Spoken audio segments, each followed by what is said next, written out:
नमस्कार। आज हम एक बहुत ही ज़रूरी विषय पर थोड़ी गहराई से बात करने वाले हैं। सरकारी सिक्के, नोट, रेवेन्यू स्टैम्प्स, इनको जालसाजी और गलत इस्तेमाल से बचाने वाले कानून क्या कहते हैं। हमारे पास सरकारी सिक्कों और टिकटों का जालसाजी से बचाव वाले स्रोत के कुछ अंश हैं, तो आज हम समझने की कोशिश करेंगे कि कौन से काम असल में अपराध माने जाते हैं, क्यों और सज़ा क्या है। ये एक तरह से वो कानूनी दीवार है जो हमारे पैसे, हमारी इकोनॉमी को प्रोटेक्ट करती है। चलिए देखते हैं इसमें क्या है। अरे, पहली धारा 181, इसमें तो आजीवन कारावास तक की बात है। ये तो बहुत सीरियस लगता है। बिल्कुल। और ये सजा की गंभीरता ही ये दिखाती है कि कानून इसे कितनी संजीदगी से लेता है। ये सिर्फ पैसों का हेरफेर नहीं है, ये पूरी अर्थव्यवस्था, सरकार की जो साख है, उस पर सवाल उठाता है। हाँ, बात तो सही है। इसीलिए कानून इतना सख्त रखा गया है यहाँ पर। तो ये धारा 181 असल में कहती क्या है? मतलब किन कामों पर लागू होती है? देखिए, ये कहती है कि अगर कोई भी व्यक्ति नकली सिक्के या सरकारी revenue ticket, currency note, bank note, इनको बनाने की कोशिश करे, हाँ। या उसमें कुछ बदलने की, फेरबदल करने की प्रक्रिया का कोई भी हिस्सा करे। अच्छा, मतलब पूरी प्रोसेस नहीं, सिर्फ एक हिस्सा भी? हाँ, बिल्कुल। या फिर इस जालसाजी के लिए कोई मशीन, कोई डाई, कोई औजार, कोई सामान वो बनाता है, बेचता है, खरीदता है, या सिर्फ अपने पास रखता है। अपने पास रखता है, ये जानते हुए कि इसका इस्तेमाल गलत होना है। एग्जैक्टली, जानते हुए कि इसका इस्तेमाल जालसाजी के लिए किया जाना है। तो ऐसे में सजा हो सकती है आजीवन कारावास तक, या फिर 10 साल तक की कैद और जुर्माना। बाप रे! मतलब सिर्फ तैयारी करना, वो सामान रखना भी इतना बड़ा जुर्म? हाँ, और यही इस धारा की खास बात है। कानून जुर्म होने का इंतजार नहीं कर रहा, वो उसकी जड़ पर, मतलब तैयारी के लेवल पर ही रोक लगा रहा है। हाँ। प्रक्रिया का कोई भी हिस्सा करना या सामग्री रखना, ये दिखाता है कि कानून का दायरा कितना बड़ा है। ये सिर्फ नोट छापने वाले को नहीं, बल्कि वो मशीन बनाने वाले या वो डाई रखने वाले को भी पकड़ सकता है अगर नियत गलत है। लेकिन आजीवन कारावास सिर्फ, मान लीजिए, औजार रखने के लिए, अगर असल में कोई नकली नोट बना ही ना हो, क्या ये सजा थोड़ी ज्यादा नहीं लगती? सवाल तो उठता है, पर आप इसके पीछे की सोच देखिए। जालसाजी, खासकर अगर बड़े स्केल पर हो, तो वो पूरी अर्थव्यवस्था को हिला सकती है। हाँ, वो तो है। ये नेशनल सिक्योरिटी का मुद्दा भी बन सकता है। तो शायद कानून बनाने वाले ये संदेश देना चाहते हैं कि इस तरफ बढ़ाया गया कोई भी कदम, चाहे वो सिर्फ तैयारी का क्यों न हो, वो बर्दाश्त नहीं किया जाएगा। अच्छा। ये एक तरह से प्रिवेंशन है, डराना है कि कोई ऐसा सोचे भी नहीं। उस डाये या मशीन से कितना बड़ा नुकसान हो सकता है, उसकी संभावना को ही खत्म करने की कोशिश है। ठीक है, मतलब जो पोटेंशियल खतरा है उसको देखते हुए सजा भी उतनी ही गंभीर रखी गई है। ये बात समझ में आती है कि तैयारी को भी इतना सीरियस क्यों माना गया है। अब अगर जालसाजी से थोड़ा हटकर देखें, कुछ मिलती जुलती चीजों पर आएं, तो धारा 182 है। ये उन डॉक्यूमेंट्स के बारे में है जो असली करेंसी नोट या बैंक नोट जैसे दिखते हैं, या इतने मिलते जुलते हैं कि धोखा हो सकता है। हाँ, ऐसे डॉक्यूमेंट बनाना, बनवाना, इस्तेमाल करना या किसी को देना, ये भी अपराध है। लेकिन यहाँ जो बात मुझे चौंका रही है वो है सजा। सिर्फ 300 रुपए तक का जुर्माना। कहाँ धारा 181 में उम्र कैद, और कहाँ यहाँ बस कुछ 100 रुपए। इतना फर्क क्यों? ये वाकई एक दिलचस्प पॉइंट है और सोचने वाली बात है। लगता है कानून यहाँ दो अलग तरह के खतरों में फर्क कर रहा है। धारा 181 सीधे सीधे फाइनेंशियल सिस्टम पर हमला करने वालों के लिए है, जहां भारी नुकसान का इरादा है। जबकि धारा 182 शायद उन सिचुएशंस के लिए है जहां डॉक्यूमेंट दिखने में नोट जैसा है, पर शायद हूबहू कॉपी नहीं है, या उसका मकसद सीधे बाजार में चलाना नहीं बल्कि किसी और तरह का कंफ्यूजन पैदा करना हो सकता है। जैसे कोई उदाहरण? जैसे मान लीजिए कोई विज्ञापन है, या कोई कूपन, या मजाक में छापा गया कोई नोट जैसा कागज। अच्छा, जैसे वो दिवाली पर बच्चों के खेलने वाले नकली नोट आते हैं, या कोई रेस्टोरेंट अपने डिस्काउंट कूपन को नोट जैसा डिजाइन कर दे, क्या वो सब इसमें आ सकते हैं? हाँ, मुमकिन है कि इस धारा का मकसद ऐसी चीजों को रेगुलेट करना हो। हालांकि यहाँ भी ये जरूरी है कि वो डॉक्यूमेंट धोखा देने के लिए काफी मिलता जुलता हो। इरादा शायद डायरेक्ट जालसाजी का ना हो, पर अगर उससे भ्रम फैल सकता है या असली नोट की इंसल्ट होती है, तो कानून उसे रोकना चाहता है। और सजा कम इसलिए क्योंकि शायद यहाँ इकोनॉमी को सीधा बड़ा खतरा नहीं माना गया। लगता तो यही है, खतरा उतना बड़ा नहीं जितना धारा 181 वाले केस में, पर फिर भी गैर कानूनी तो है। और इसी धारा 182 में कुछ और सबसेक्शन भी हैं, 2 और 3। वो क्या है? बिल्कुल।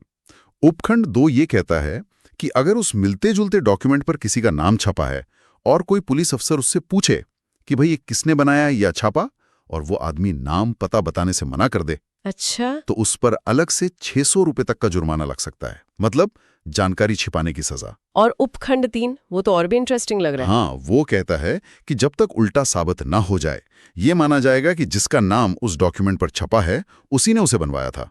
क्या मतलब अगर मेरे नाम से कोई ऐसा नोट जैसा दिखने वाला एड छप गया तो मुझे साबित करना होगा कि मैंने नहीं बनवाया? ये तो बर्डन ऑफ प्रूफ उल्टा हो गया। हाँ बिल्कुल, इसे कहते हैं रिवर्स ओनस। आमतौर पर प्रोसिक्यूशन को साबित करना होता है, पर कुछ खास मामलों में कानून ये मान लेता है कि आप ही जिम्मेदार हैं, जब तक आप खुद को बेकसूर साबित ना कर दें। यहाँ मकसद शायद ये है कि लोग अपने नाम का इस्तेमाल ऐसे भ्रामक चीज़ों पर ना होने दें, और अगर हो जाए तो बनाने वाले का पता बताने में मदद करें। इससे सोर्स तक पहुंचना आसान हो जाता है। ये तो काफी स्ट्रिक्ट नियम है भाई, जिसका नाम छपा है उसके लिए सजा भले ही कम हो, पर जिम्मेदारी तो बड़ी डाल दी है। चलिए अब नोटों और सिक्कों से आगे बढ़ते हैं। सरकारी काम में रेवेन्यू स्टैम्प्स यानी राजस्व टिकटों का भी काफी इस्तेमाल होता है। उनके गलत इस्तेमाल पर भी कुछ कहता है कानून? हाँ बिल्कुल। धारा 183, 184 और 185 ये खास तौर पर रेवेन्यू स्टैम्प से जुड़े अपराधों की बात करती हैं। ये भी सरकारी रेवेन्यू की सुरक्षा से ही जुड़ा मामला है। तो धारा 183 क्या है? ये धारा दो तरह के काम का अपराध बताती है। पहला, अगर कोई आदमी सरकार को नुकसान पहुंचाने के इरादे से, ये इरादा जरूरी है। अच्छा, फ्रॉडुलेंटली या इंटेंट टू कॉज लॉस। हाँ, तो इस इरादे से किसी रेवेन्यू स्टैंप लगे डॉक्यूमेंट या चीज से कोई लिखावट मिटाता है। दूसरा, अगर वो किसी डॉक्यूमेंट या चीज से इस्तेमाल किया हुआ रेवेन्यू स्टैंप हटाता है ताकि उस स्टैंप को फिर से किसी और जगह इस्तेमाल किया जा सके। ओके। इन दोनों ही केस में सजा है 3 साल तक की कैद या जुर्माना, या दोनों। जैसे किसी पुराने रेंट एग्रीमेंट से वो रेवेन्यू स्टैंप उखाड़कर किसी नए कागज पर चिपका देना, ये आएगा इसमें? बिल्कुल सही, यही इसका क्लासिक उदाहरण है। यहाँ मेन बात है सरकार को नुकसान पहुंचाने का इरादा। ये गलती से टिकट फट जाना नहीं है, ये जानबूझकर किया गया धोखा है ताकि दोबारा टिकट खरीदने का पैसा बचे, जिससे सीधा सरकारी खजाने को नुकसान होता है। रेवेन्यू स्टैंप एक तरह की फीस या टैक्स ही तो है। उसे दोबारा इस्तेमाल करना मतलब टैक्स चोरी जैसा ही हुआ। बिल्कुल समझ गए। तो ये टिकट हटाने या उस पर कुछ मिटाने से जुड़ा है। फिर धारा 184 किस बारे में आया? धारा 184 थोड़ी अलग है। ये उस आदमी पर लगती है जो ऐसे रेवेन्यू स्टैंप का इस्तेमाल करता है जिसके बारे में वो जानता है कि ये पहले इस्तेमाल हो चुका है। अच्छा, जानता है कि वो यूज्ड है। हाँ, knows to have been before used. यहां भी इरादा सरकार को नुकसान पहुंचाना ही है, लेकिन सजा थोड़ी कम है, 2 साल तक की कैद या जुर्माना, या दोनों। तो 183 में टिकट के साथ छेड़छाड़ पर फोकस है और 184 में जानते हुए इस्तेमाल करने पर। दोनों में इरादा तो वही है, सरकार को नुकसान, पर शायद 184 उस स्थिति के लिए है जहां किसी और ने टिकट तैयार किया और आप बस उसे इस्तेमाल कर रहे हैं। हाँ, ऐसा कह सकते हैं। धारा 183 उस सोर्स पर अटैक करती है जो टिकट को रीयूजेबल बना रहा है, जबकि धारा 184 उस एंड यूजर को पकड़ती है जो जानते हुए उस स्टैंप को यूज कर रहा है। यहां जानते हुए शब्द बहुत जरूरी है।